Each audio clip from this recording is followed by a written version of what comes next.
Manalang against Ariate. Manalang, outside pass, Victoria fakes the 3 against Malyapre. Isidro from the right wing, way up on that 3, rebound by Borbe. Camsur can take the lead here. Magpantay at the foul line, hangs in the air ball, battle for the rebound. Who gets it? And it's going to be Tikas ball.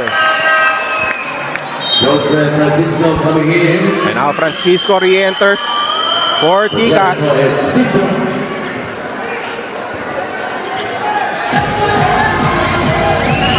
Manalang working against Ariate. Bounce pass to Lancer Can. Can, the drive inside. Can, the left-handed layup. Using the window for 2. Lancer Can delivering here to start the fourth. 3-point lead. Ariate being pressured by Jasper Manalang. Magpantay to Malyapre. Ariate has it. 8 on the shot clock. Magpantay straight away. 3, he got it. And we are tied at 64. Verman Magpantay with that 3 ball. We are tied at 64. They go inside to Victoria for Tikas against Malyapre. Turnaround. 100 is good. And so Victoria brings back the lead for Tikas. Ariate, bounce pass to Magpantay. Magpantay to Malyapre. Malyapre to Ariate with 8 on the shot clock. They go to Magpantay again. 3-point shot once again. Verman Magpantay, back-to-back threes. Camsur back in front by 1. Manalang, pass to Victoria inside. He is fouled. He will shoot 2 free throws. So Victoria gaining the minutes. As we see Verman Magpantay nailing back-to-back threes from that same spot. That straightaway 3.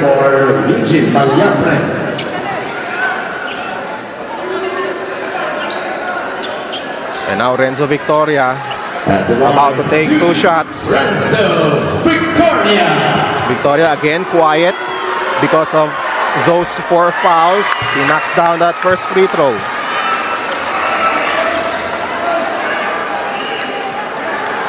Again for Renzo Victoria in game 4, 8 points, 4 rebounds, 4 assists, 2 steals for the Magalang Pampanga native.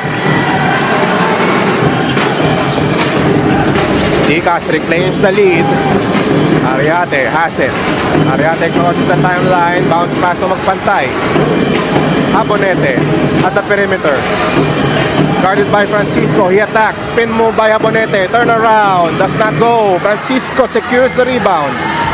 Lancer Can sprinting his way to the front court. And Can will reset. Victoria second shot. 8 points for Renzo Victoria. Almario returns, replacing Ariate.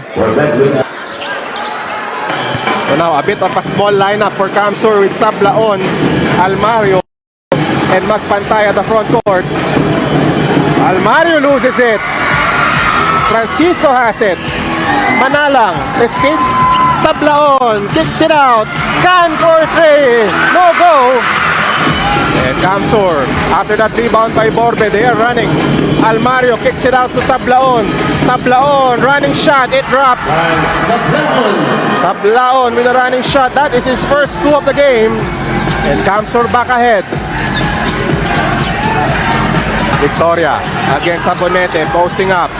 Victoria loses it. Sablaon with a steal. Sablaon escapes Manalang. Sablaon the drive, the layup is good. That's a place 3 for Bang Sablaon. And that's a huge one. 4-point lead for Camsur. Rivera being bothered by Almario. Rivera inside pass. Victoria triple teamed. Victoria goes up. And he draws a foul with 7 minutes and 57 seconds left in the ball game. Number 22, Bang Sablaon. His first 13 fouls. Again, it's a 3-point lead for Joseph for Francisco. Kamsur. Running shot there by Almario, and then Renzo. the quick basket, the blaze 3 by Bang Sablaon. And now Victoria misses on the free throw. He has been missing at the foul line.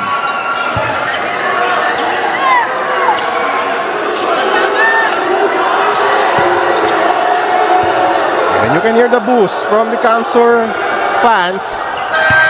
Victoria nails the free throw, Nico Santos for Renzo. making it a 2-point game. Santos is back replacing Renzo Victoria. And keep in mind, Nico Santos drained 3 3-point shots here in Game 5. Abonete, magpantay on top. Being guarded by Lancer Khan. Bounce pass inside to Abonete against Santos. 7 to shoot. Abonete in trouble. Passes it to Sablaon. 3 to shoot. Sablaon misses that bank shot. Almario follow up. It's short. And the ball is loose. It's going to be off Tikas. Magpantay wants a challenge.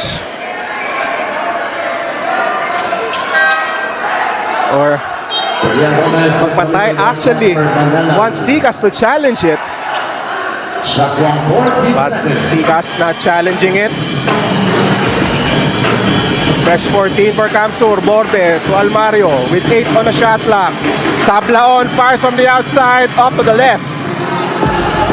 Tikas has it. They are down by 2 points. Gomez spin move, loses it. Santos recovers. Lancer Khan looking to attack outside to Santos. Shot clock at 8. They go back to Santos, back to Khan, 5 to shoot. Khan against Abonete, double team. Santos fires from the outside. It grazes the rim. And Kamsur with the ball, up by 2. Magpantay against Lancer Khan. They give it to Abonete. Almario with 10 on the shot clock against Gomez. They go to Magpantay. Fires, no go with that 3 ball.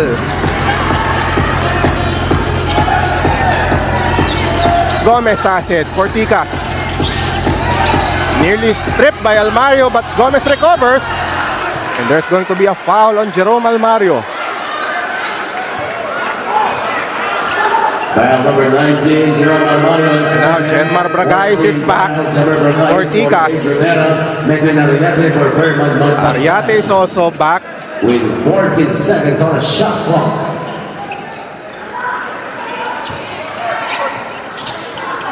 Both teams not giving an inch. Gomez with the ball against Ariate. Gomez escapes. We have a foul. 2 free throws for Gomez. Tikas wants that shot to count. Referees converge.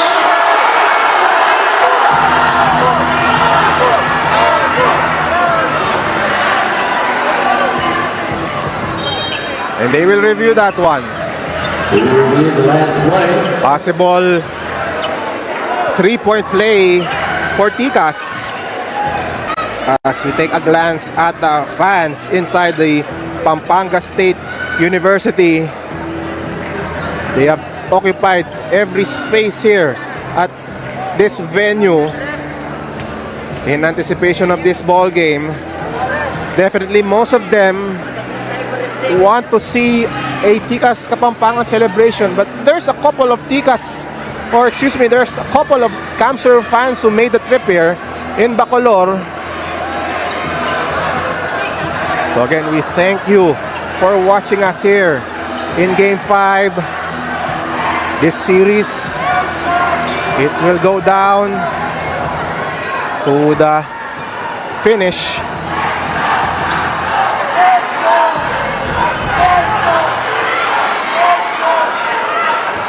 Foul number 7 Edwin Ariate. That's his 3rd foul.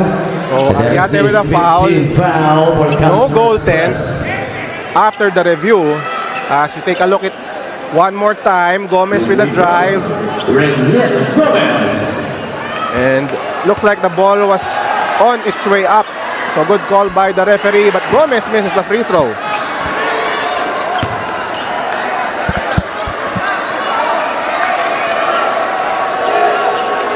Ticas down by 2 points. Again, a look at the fans of the Camsor Express. Gomez, no go. Offensive rebound by Bragais. And Bragais will reset. Fresh 14 for Ticas. Lancer Can against Sablaon. The drive, kick out, Ganya. Another pass. Santos against Ariate. Short pass, Can, no go. And Camsor will set up a play. Sablaon to Abonete. Passes it to Almario. The lob inside. And the finish. Alley-oop play to Abonete. And Camsor now up by 4.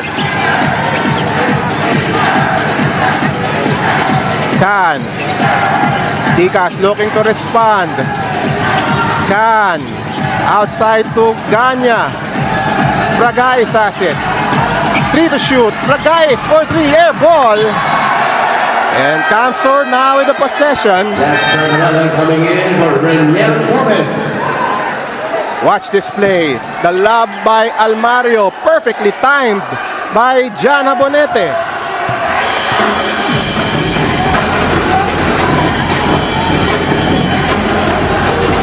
Camsor looking to extend the lead on the road.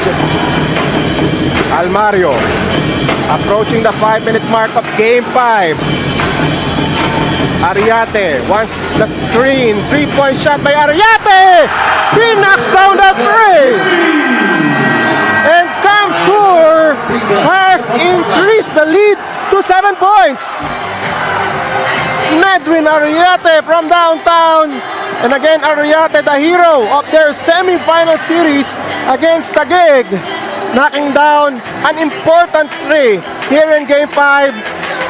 Watch it again, a high looping 3 by Medwin Ariate.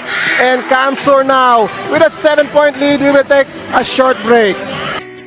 Back to the action here at the Pampanga State University. The road team, the Camsor Express, up by 7 points. Look at the fans as we see this 3-point shot by Medwin Ariate, a high looping 3 to give Camsor a 7-point lead. And look at the reaction of Ariate. Look at his numbers as well. 15 points and 6 assists for Medwin Ariate. Now Ticas looking to answer. You can hear the defense chants. That's from the Camsor fans. They go inside. Turnover by Bragais. Camsor gets it back. Every possession now crucial for both teams. Almario against Bragais. He loses it.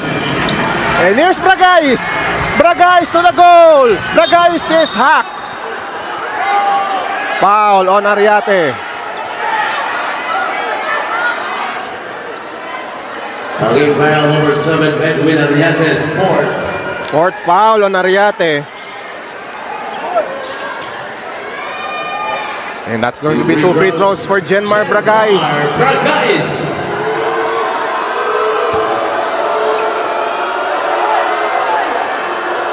First free throw by Bragais is short. Again, every possession now counts for both teams. We are now in the pressure cooker of Game 5. Bragais nails that free throw, stopping that brief 5-0 run by Camsor. And Manalang with a steal. The drop pass. Santos for 2. And Ticas sa Kapampangan able to score quickly. Down to a 4-point lead. Abonete as Santos to beat. And Camsor gets an opportunity as Almario scoring on the running shot. 6-point game. Closing in on 4 minutes. Here in game 5, Santos fakes the 3, hands it off to Can. Can with this drive against Sablaon, no go on a layup, and Habonete clears. Vincent Malyape has it. Ariate setting a play for Camsur. Habonete to Almario, shot clock at 9. Almario being pressured by Bragais. Almario outside, bad pass. Out of bounds. Tikas gets another opportunity. They are trailing by 6 points. For Jerome Almario.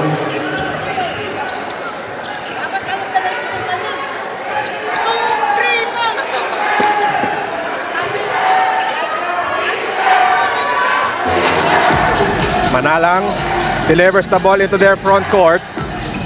Being guarded by Ariate. Crossover by Manalang. The drive inside. Overshoots it. Camsur with the rebound. And now Ariate will set things up for Camsur. Tikas missing on their shots late in this ball game. Magpantay against Bragais. 10 on the shot clock. Habonete against Santos. Habonete fires this 3-point shot. Overshoots it. And a steal by Camsur. And a counter. Can on the attack. He falls down. And now Manalang loses it. Ariate. Tikas careless at the ball. Here's Sablaon. Short. And here comes Tikas. Wild sequence here. Manalang outside of Bragais. The guys will set things up for Tikas. They trail by 6. Bragais attacks, kicks it out. Manalang wide open. For 3.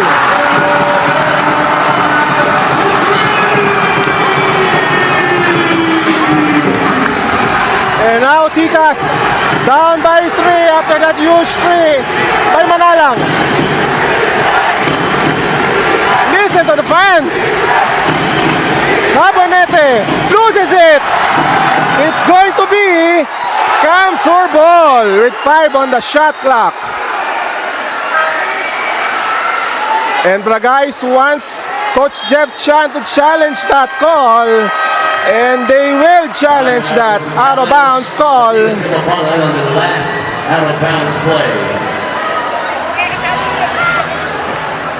Crucial moments here in game 5. 2 minutes and 9 seconds. A crucial challenge. Coach Jeff Chan challenging that last call. Referee saying that it's Camsur ball with 5 on the shot clock, and they are challenging it. They are reviewing it.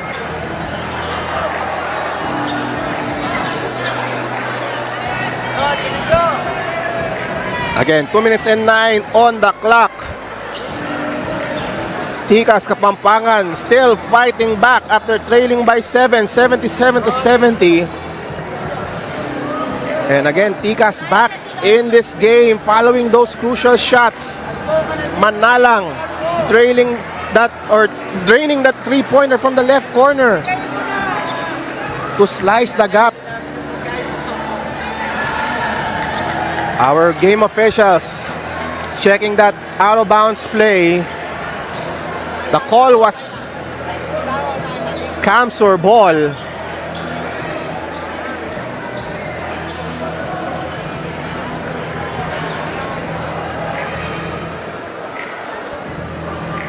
Again, we are back here at the Pampanga State University gym for this contest. Game 5. The winner-take-all clash here in the NBL President's Cup.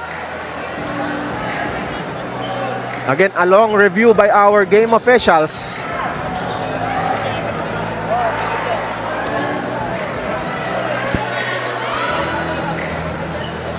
Both teams taking advantage of the lull, talking things over here with 2 minutes and 9 seconds left.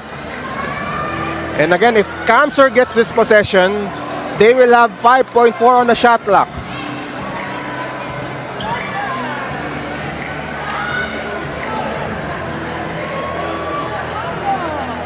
Referee is trying to make sure to get the call right. We will listen in.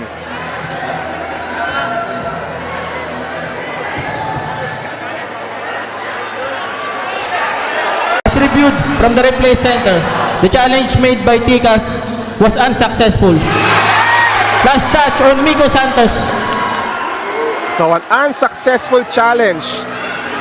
The ball was last touched by Miko Santos. Let's watch it again. 0.4 seconds. The drive by Jabonete, and then he will kick this ball out. And from that angle, looks like it was indeed swiped by Santos. So based from that, no one touched it. So there was a prior touch. Bragais did not touch the ball, but prior to that, it was Santos who had the last touch.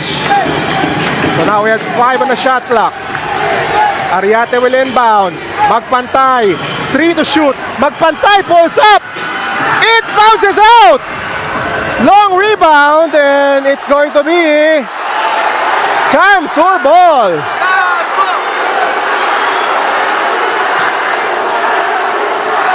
So Kamsur gets the ball back. 2 minutes and 1 second.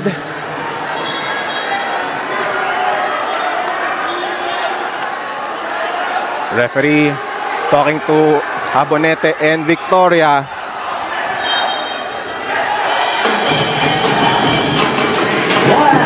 Fresh 14 for Kamsur. Magpantay, handoff. Almario sees an open lane. The floater is short. Battle for the rebound. And Kamsur again with offensive rebound. Another chance for Kamsur to extend the lead. 5 on the shot clock. Borbe has it. 2 to shoot. Borbe from the outside. And the rebound by Ganya. And there's a push. And it's going to be 2 free throws, I believe. Kamsur with a foul. Foul number 7, Meghan Ariate, penalty. The foul is on Ariate. And that will send Ticas to the line. Watch the play. Borbe with a 3 with a shot clock winding down. And then look at Ganya. And then Ariate with a push. This will send Ganya to the line. And looks like Ganya will take a free 3. This is a free 3. If he scores this one, it is going to be a tied ball game. And we have seen Ganya hit his free 3s. Crucial call here. Ganya will opt for a free 3 to tie the ball game up. Ganya, free 3 is good! We are tied. Kamsur looking to answer. Magpantay has it. Crosses the timeline. He falls down. But there's a foul. There's going to be a foul on Ticas. Jasper Manala with second foul. Foul on Jasper Manalang. Watch this free 3. A brave free 3 by CJ Ganya, the former NBL MVP. And you can hear the chance of defense coming from this Pampanga crowd. Ariate has it. Guarded by Manalang. 10 on the shot clock. They go to Jabonete. Pass. Almario wide open. For free! Kamsur with a huge one. As Jerome Almario knocks down a 3 to break the tie. Can looking to answer.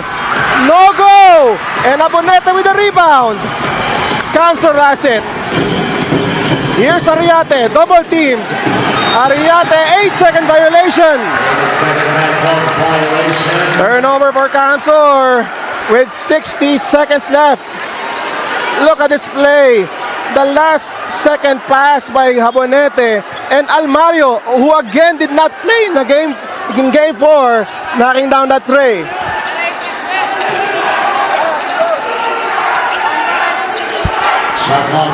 But Ticas with the ball. 3-point lead for the Express. Ticas can still tie this game with a 3. And Magpantay with a steal. The forward pass taken right back by Victoria. Can, this is for the tie. Too strong. And Borbe with the rebound. And a turnover. A turnover for Tikas. They will review. 45.9 seconds remaining. Coach Momomoto on your screen in search of his first crown here in the NBL. Kamsur has not won the NBL title since the start of this league when it was born in 2018. And Kamsur, one of the pioneer teams, can win the championship if they can hang on to the lead. But Tikas still a lot of time on the clock. Kamsur on your screen. 45.9 seconds. They are reviewing that call.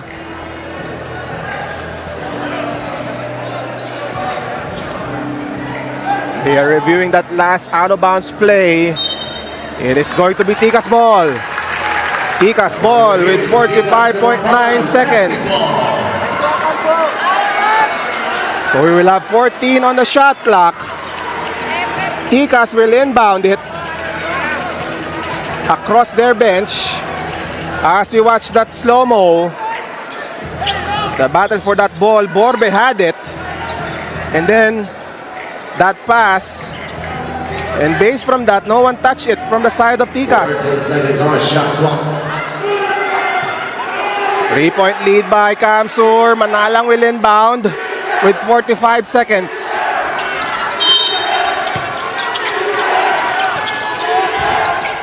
The ball goes to Bragais.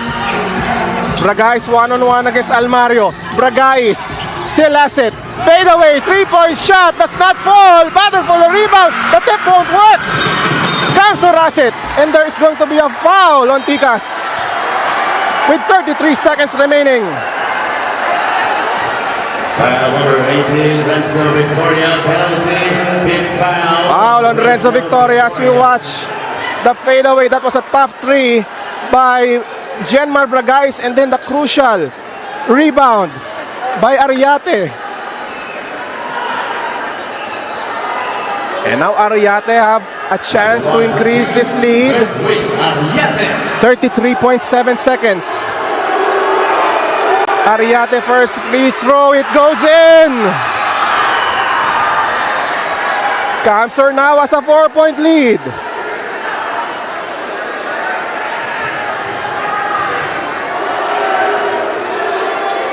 Ariate, the second free throw, no go. And Bragais secures the rebound. Tikas still has a chance. Bragais attacks, kicks it out. Can for three. Lancer Can. The lead is down to 1 with 24 seconds left. And Kamsur has called for this timeout. Tikas still very much alive here in Game 5. Lancer Can with that brave attempt from the right wing. Watch it again. Bragais with the ball and then dishing it out to Lancer Can. Contested three and he knocks that one home. And Tikas still very much alive here in Game 5. Look at this three. Contested three by Verman. Magpantay but Can finding a way to knock it down. And we have a ball game once again. 1-point lead by Kamsur. They have the ball with 24.2 seconds. There's going to be 0.2 differential between the clocks. And that is if Kamsur opts to inbound at the backcourt. Now, if Kamsur chooses to inbound it at the half-court line, it's going to be 14 seconds. There's going to be a difference between the clocks. Tikas can actually choose not to foul in this possession if Kamsur inbounds it at the half court, as we see the fans As we first watch this, Lancer Khan, look at his numbers, 14 points, 2 assists, and 3 steals. Lancer Khan looking to give Tikas this championship despite trailing. Khan had that huge 3 to cut the lead to 1, and they will inbound it at the backcourt, so it's going to be 24 seconds on the shot clock. So Tikas has to foul here. Almario the inbounder, passes it to Ariate. Ariate escapes the defense, bounce pass, Sablaon, Abonete, no foul. They go to the corner, magpantay. Brock winding down, Almario still has the ball. Coach Jeff Chan wants a foul. And there's the foul. Almario will shoot a pair with 7 seconds left.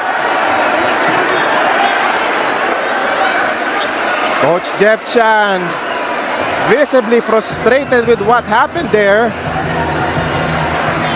Clock winded down. The penalty, big foul on Lancer Khan. And now there's going to be 2 shots for Kamsur. Watch it again.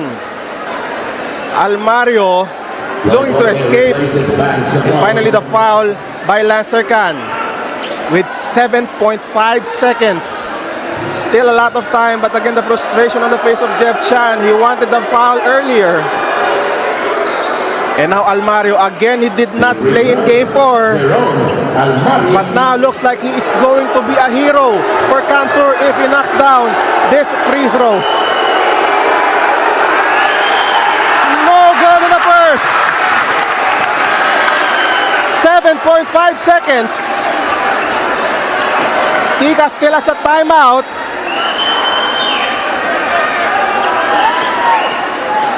Again, 7.5 on the clock. Almario looking to make it a 2-point game.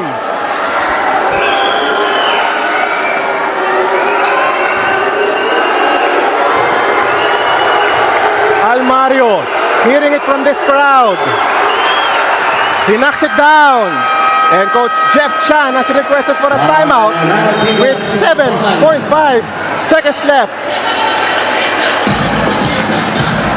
Could be the last possession of our conference. Seconds again. Tikas.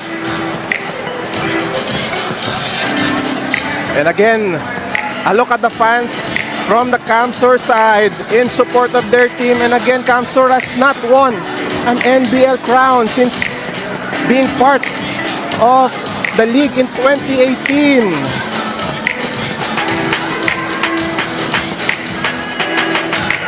Tikas fans praying for their team to score one more time here in the 4th quarter. And again, the fans have come out to support their team. Definitely expecting a championship here, but Kamsur really fighting their way. And again, Kamsur, they need one last stop here. And again, Kamsur with an 84-82 lead thanks to Jerome Almario. A heroic effort for Jerome Almario. 16 points, 7 rebounds, 7 assists, and 2 steals, including that clutch 3 in the final seconds of this Game 5 to give them the lead. But this game is not yet over.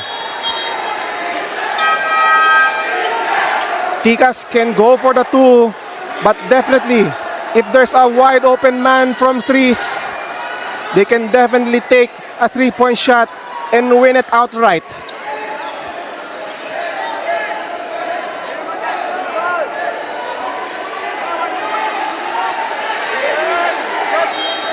Bragais will inbound it in front of their bench. Shot clock is off. 7.5 on the clock. Bragais the inbounder. Passes it to Victoria. Victoria with 5 on the clock. Bragais still with the ball. Khan for the championship. Too strong. Bragais throws it up. It's over. It's over. It's over. For the first time, Kamsur, an NBL champion.